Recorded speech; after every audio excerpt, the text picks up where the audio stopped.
Səni qəlbimə gizləmişəm, başqasını sevməmişəm və xəyanət etməmişəm.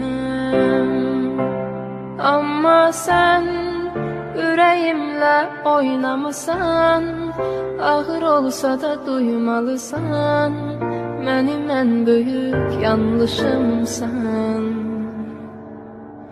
Ağlama, ürək o buna layiq deyil, inan.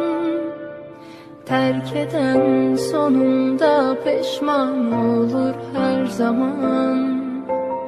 O sənə yaşatdıqlarını özü yaşamadan, ruhunu alıp gedən deyildir bu dünyadan.